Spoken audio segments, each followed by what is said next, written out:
Assalamualaikum warahmatullahi wabarakatuh. Selamat pagi. Kembali lagi kita pada perkuliahan geologi dinamik dengan bahasan kali ini adalah vulkanisme. Vulkanisme atau sebagian buku menulis volkanisme itu membahas tentang bagaimana asal muasal magma dan bagaimana caranya mencapai permukaan dan membentuk gunung api. Indonesia itu merupakan negara yang terkenal dengan banyaknya gunung api. Setidaknya ada 129 gunung api aktif yang tersebar di seluruh Indonesia.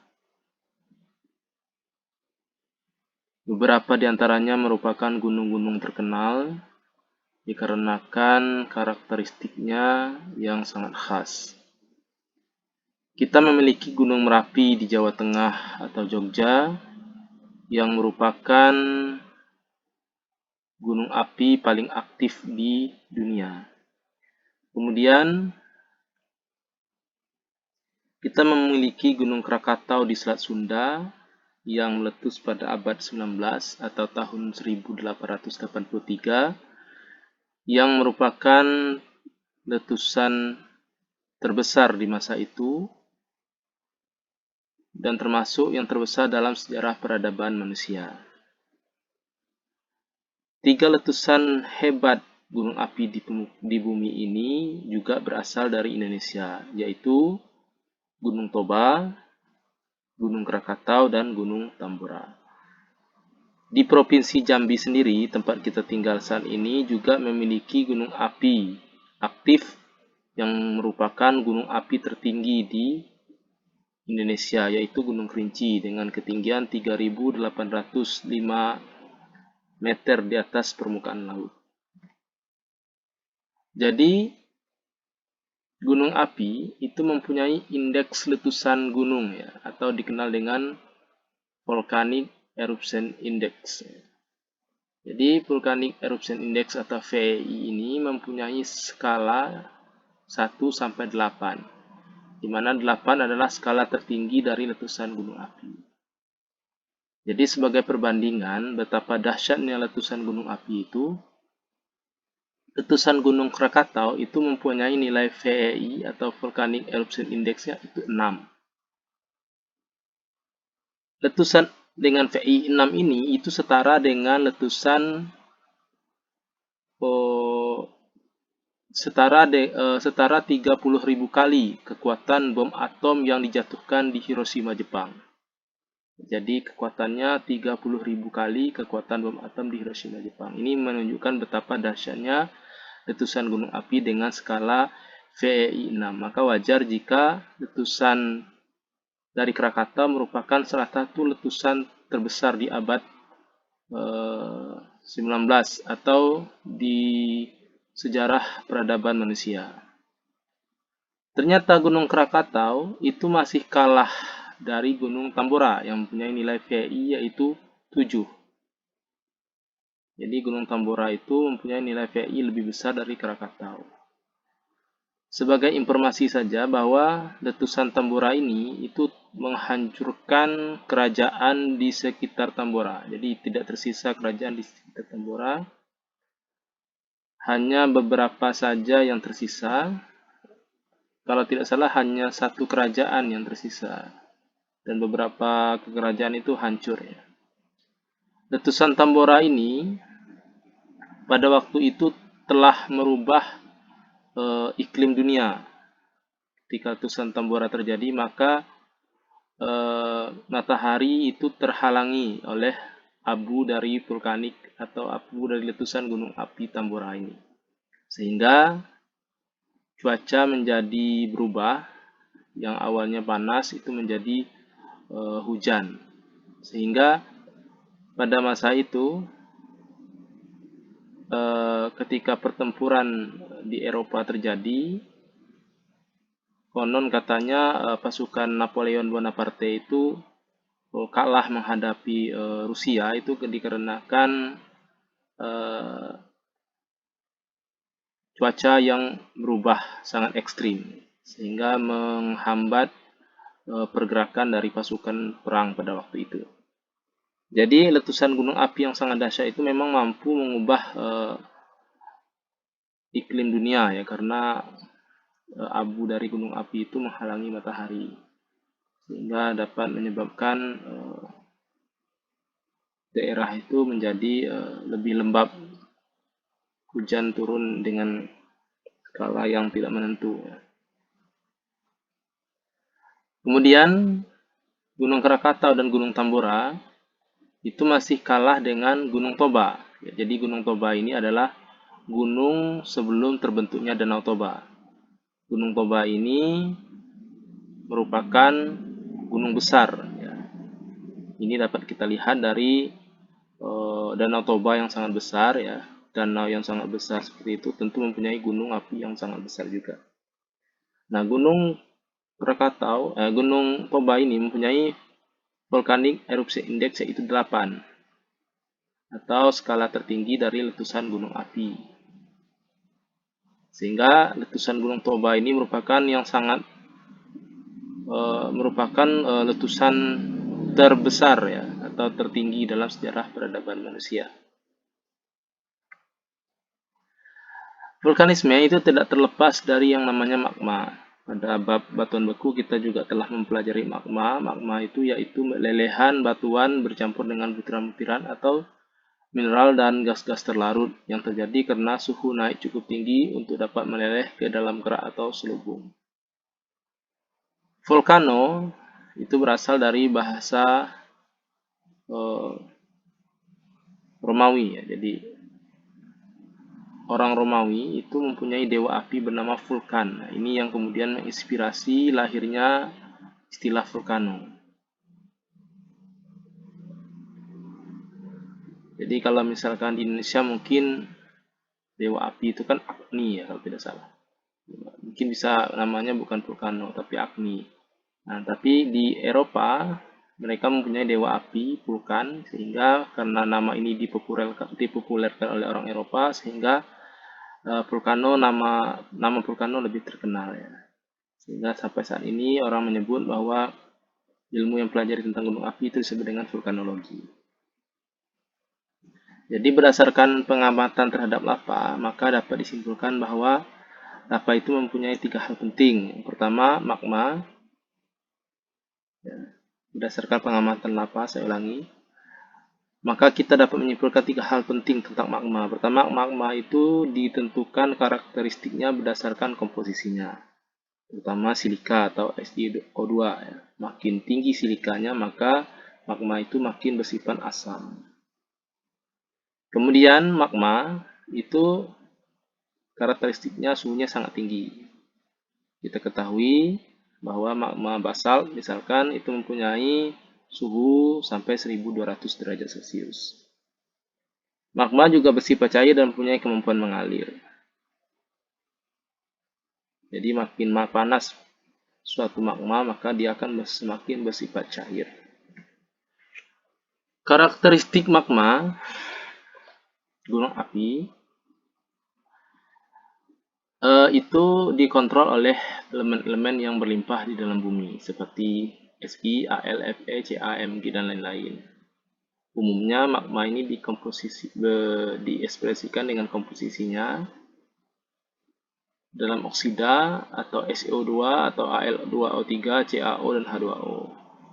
Komponen yang paling banyak dalam magma adalah SiO2.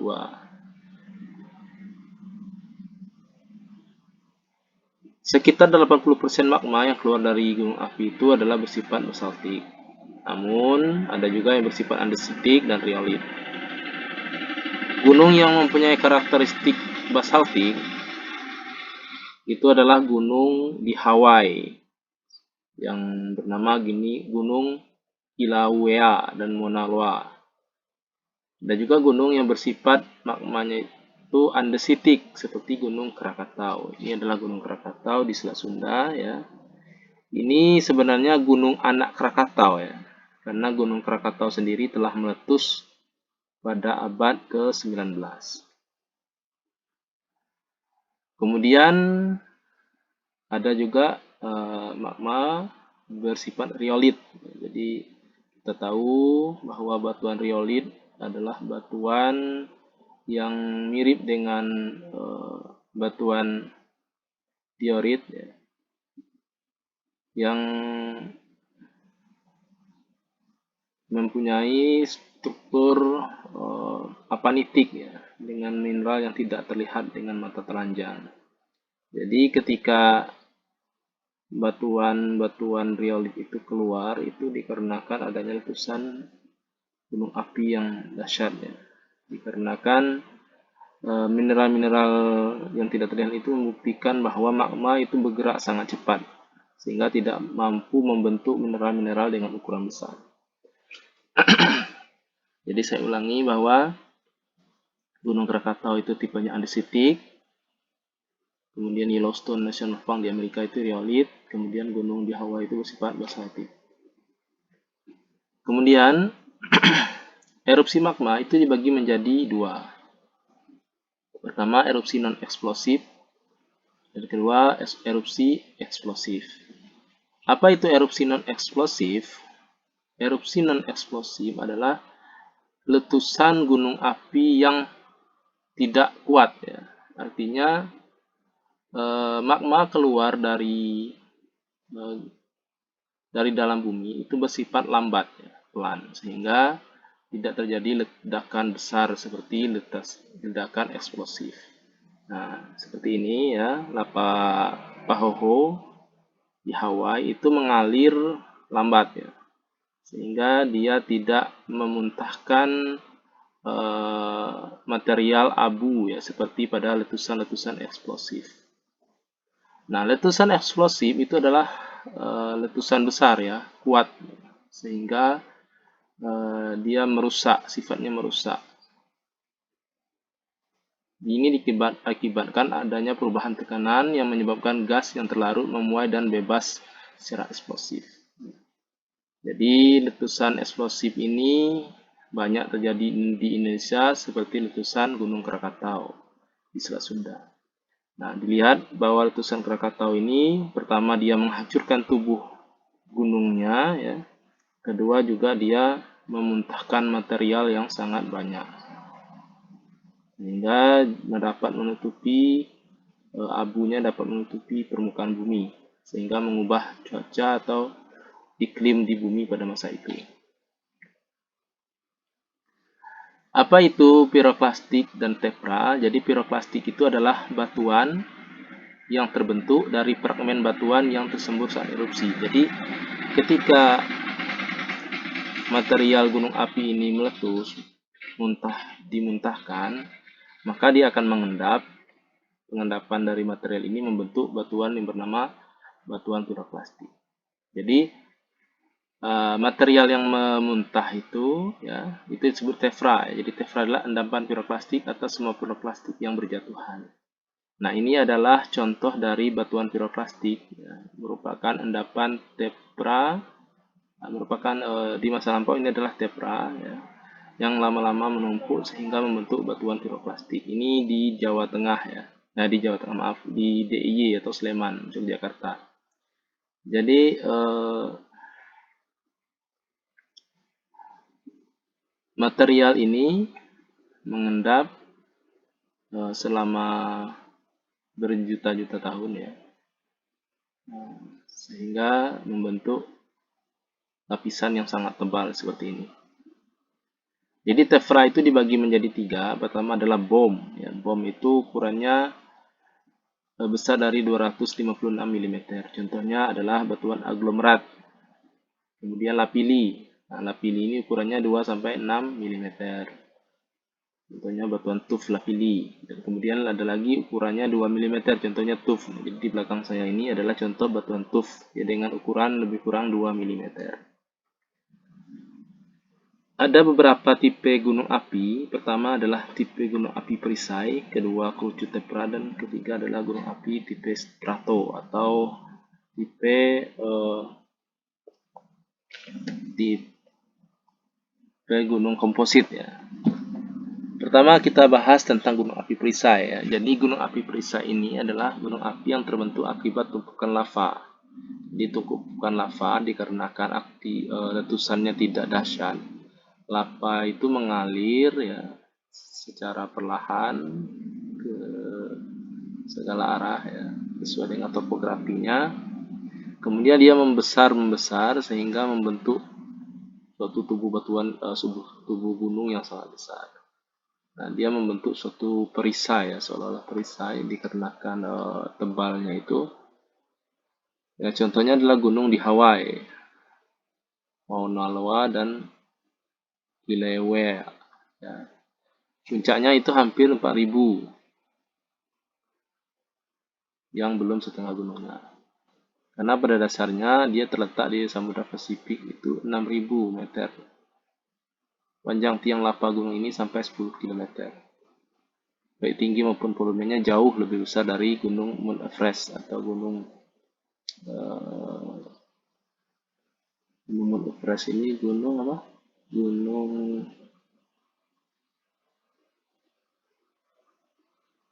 Himalaya ya, gunung Himalaya. Kemudian gunung api perisai itu mempunyai bentuk yang berlereng landai. Jadi dia tidak seperti gunung api yang curam ya, dia berlereng landai.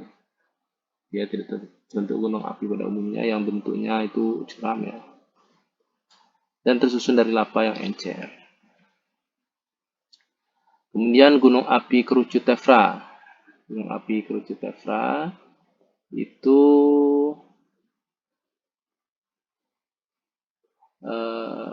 merupakan gunung api yang terbentuk akibat muntahan dari material tefra ya.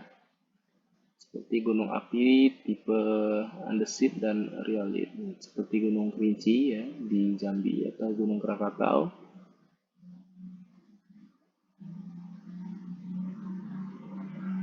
Gunung api ini meninggi dikarenakan terus-menerusnya material tefra itu dimuntahkan. Jadi dia lebih dominan tefra atau abu gunung atau materialnya daripada magmanya ya.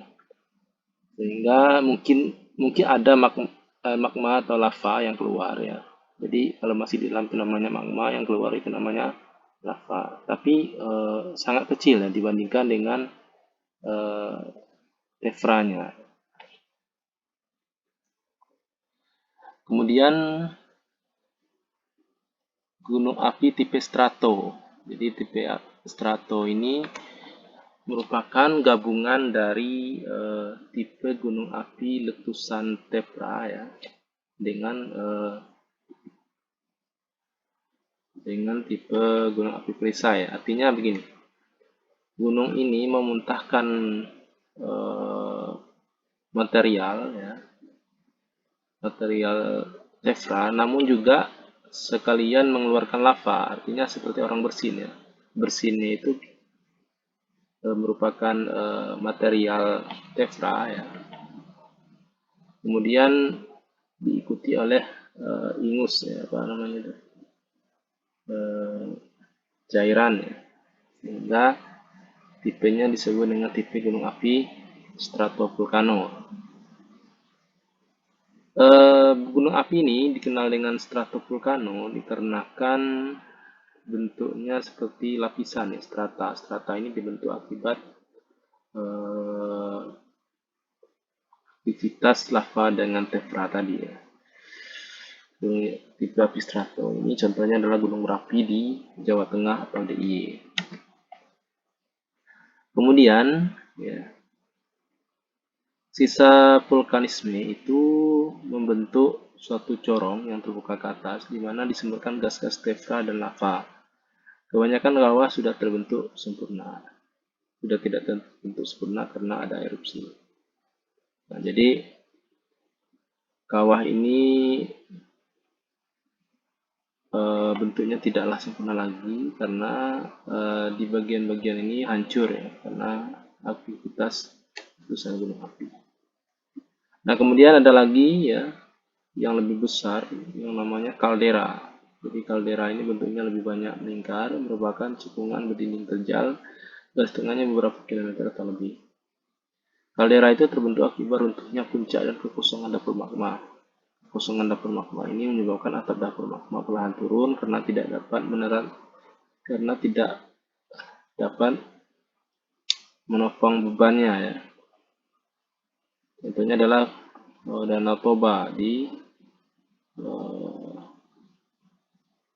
Sumatera ya, Danau Maninjau dan Danau Singkarak di Sumatera Barat. Kalau di Jawa ada namanya dan kaldera Tengger, ya, kaldera Bromo dan kaldera Batur. Nah, ini adalah proses terjadinya kaldera. Pertama terjadi letusan gunung api. Kemudian ketika material magmanya itu keluar, dapur magma ini kosong sehingga kekosongan ini menyebabkan bagian ini menjadi lemah. Nah, bagian lemah ini kemudian ambles. Amblesannya ini meninggalkan suatu lubang yang besar menganga sehingga membentuk kaldera. Inilah yang terjadi di kaldera-kaldera yang ada di seluruh Indonesia, termasuk kaldera Toba. Kubah lava ini juga merupakan sisa vulkanisme. Kubah lava ini terbentuk ketika lava keluar setelah erupsi besar. Gas yang terlarut dalam magma cenderung sangat sedikit dan lava jadi sangat kental. Jika lava kental terus keluar, maka itulah disebut dengan kubah lava. Kemudian sisa vulkanisme selanjutnya adalah fumarola. Fumarola ini adalah lubang asap di mana gas-gas vulkanik keluar. Biasanya terdapat di sekitar gunung api atau terobosan. Jadi fumarola ini dicirikan dengan adanya asap. Ya. Asap ini merupakan gas, ya, gas yang keluar. Ini biasanya merupakan ciri terjadi adanya panas di bawah permukaan bumi. Ada aktivitas vulkanisme di masa lampau. Kemudian ada lagi solfatara ya, atau solfatar. Ini merupakan fumarola ya. Hanya saja bedanya kalau solfatara ini lebih didominasi oleh sulfur. Jadi gas-gas yang ini tadi gas-gas vulkanik biasa, ini adalah sulfur. Maka sulfat itu sulfur ya, S. Maka dia didominasi oleh sulfur. Seperti SO2, H2S dan S itu sendiri atau sulfur. Itu sering dijumpai belerang mengendap sebagai kristal. Nah, ini biasanya ditambang oleh penduduk ya. Belerang-belerang ini ditambang oleh penduduk. Seperti di kawah Ijen di Jawa. Kemudian ada lagi geyser. Geyser ini air tanah yang tersembur keluar sebagai kolom uap dan air panas. Terbentuk oleh adanya celah yang terisi air di bawah. Jadi karena adanya tekanan sehingga air ini keluar meninggi ya. Nah, makin besar akumulasi air dalam celah, maka makin besar tekanan di bawahnya dan makin tinggi titik didih air. Gunung api itu ya menyebarnya mempunyai karakteristik ya. Jadi dia tidak random atau tidak acak ya. Jadi gunung api itu sebetulnya dia mengikuti dari jalur batas lempeng ya. Baik itu konvergen, divergen dan transform. Jadi adanya gesekan ya, itu menyebabkan terjadinya magmatisme. Adanya penunjaman lempeng benua, lempeng samudra akbar lempeng benua itu menyebabkan terjadinya gesekan yang menyebabkan munculnya gunung-gunung api di sepanjang batas-batas lempeng. Di dunia kita mengenal dengan Ring of Fire atau cincin gunung api. Ring of Fire ini merupakan jalur dari gunung-gunung api yang ada di dunia. Jadi gunung-gunung api ini menyebar ya di sepanjang batas-batas lempeng. Biasanya di batas-batas konvergen. Di Indonesia sendiri kita menemukan banyak gunung-gunung api ya di sepanjang Indonesia karena Indonesia merupakan daerah dengan batas konvergen ya, di mana lempeng Indo Australia menunggu lempeng Eurasia di utara. Jadi setiap batas-batas lempeng ini mempunyai tipe gunung api yang berbeda-beda.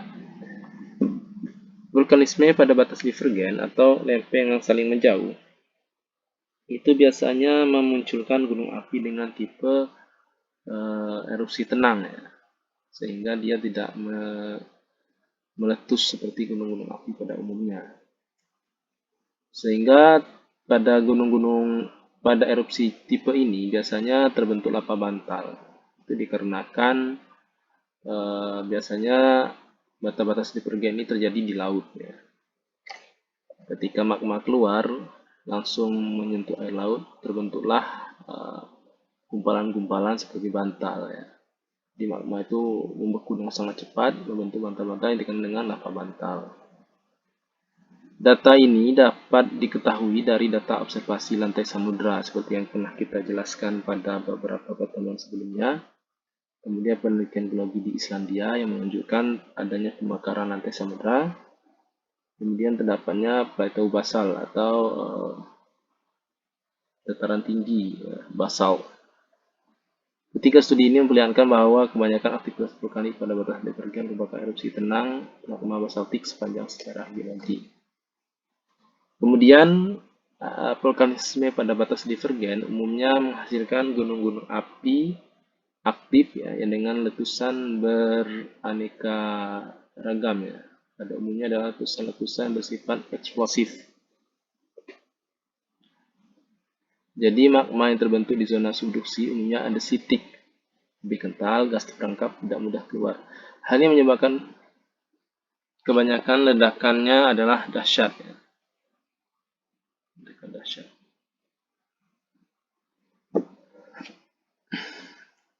Kita lihat di Indonesia ya, gunung api sangat banyak ya, menjajar dari Aceh sampai Papua ya, masuk Sulawesi segala macam ya. Bencana gunung api itu dapat membuat kerusakan ya, dikarenakan aliran cepat plastik panas dan hembusan lateral. Kemudian tefra dan gas beracun mematikan siapa saja yang menghirupnya. Tefra dapat menimbulkan bencana meskipun erupsi sudah reda. Seperti di Jogja ya, tefra itu mengakibatkan lahar dingin jika tercampur air hujan. Erupsi gunung api bawah laut bisa menyebabkan tsunami seperti kasus Krakatau pada tahun 2018. Di Krakatau 2018 itu bukan dikarenakan adanya patahan ya atau sesar seperti gempa Aceh, tapi dia dikarenakan adanya longsoran dari material gunung api bawah laut, material gunung api Krakatau itu sendiri. Jadi sebenarnya gunung api Krakatau itu adalah gunung api bawah laut ya. Jadi karena dia makin lama makin meninggi, dia membentuk gunung api di permukaan. Nah, jadi setelah letusan tahun 1883 ya kalau tidak salah, gunung api Krakatau itu lama hilang ya. Jadi kemudian muncullah gunung baru yang kita kenal dengan Gunung Anak Krakatau. Nah, Gunung Anak Krakatau itulah yang hari ini kita jumpai ya. Jadi gunungnya bukan lagi Gunung Krakatau tapi Gunung Anak Krakatau. Kemudian hamparan tefra itu material gunung api itu menutupi lahan. Jadi kalau dia menutupi lahan pekerjaan tentu tidak akan bisa bertani dalam waktu yang lama. Kemudian sebenarnya gunung api itu tidak melulu membahayakan ya, tapi juga bisa bermanfaat diantaranya ya menyuburkan tanah. Ya, tanah. Sekitar daerah gunung api itu terkena subur. Seperti kita lihat di Kerinci lah contohnya. Kerinci itu dataran tinggi yang banyak ditumbuhi teh, tanaman-tanaman ya sangat subur lah. Kemudian batuan andesit itu bisa menghasilkan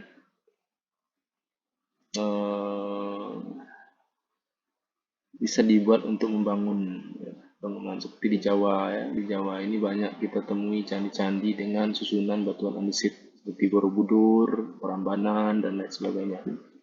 Jadi teman-teman dari teknik pertambangan juga bisa menambang batu andesit ya, juga termasuk golongan C ya, bagian golongan C. Jadi aktivitas gunung api ini juga bisa digunakan untuk pembangkit tenaga listrik, yaitu pembangkit listrik tenaga panas bumi. Jadi panas bumi ini ya sebenarnya seperti menanam air, di mana sumber magma itu adalah api. Kemudian dia membutuhkan wadahnya adalah batuan di bawah permukaan ini. Kemudian dia punya tudung dan mempunyai panas yang terperangkap. Panas ini kemudian disedot dengan menggunakan sumur ya. Sumur ini kemudian diambil energinya, digerakkan oleh turbin, kemudian diproses di generator, baru dihubungkan dengan pembangkit listrik. Kemudian indikasi adanya aktivitas vulkanisme juga dapat dilihat dari adanya sumber mata air panas, dan mata air panas ini bisa digunakan untuk pemandian air panas ya, jadi bisa digunakan untuk wisata. Nah, kemudian ya, material pasir dari gunung api itu sangat bagus ya, sangat berkualitas dibandingkan material dari pasir biasa seperti pasir pantai ya, biasa. Jadi dia dapat ditambang ya, jadi di Jogja itu ada penambangan pasir gunung api yang sangat banyak ya. Ini juga cukup menghasilkan ya, saya lihat di Jogja itu. Kemudian logam-logam mulia seperti emas itu juga merupakan produk aktivitas vulkanisme, karena pembentukan magma ya, saya sebutkan magma itu berhubungan dengan aktivitas gunung api. Dia membentuk material-material mineral yang kurang besar ya, sehingga dapat ditambang ketika dia telah mencapai dekat permukaan. Jadi itu tentang vulkanisme. Silakan saudara jawab 10 pertanyaan di bawah ini, dikumpulkan seminggu dari sekarang. Terima kasih.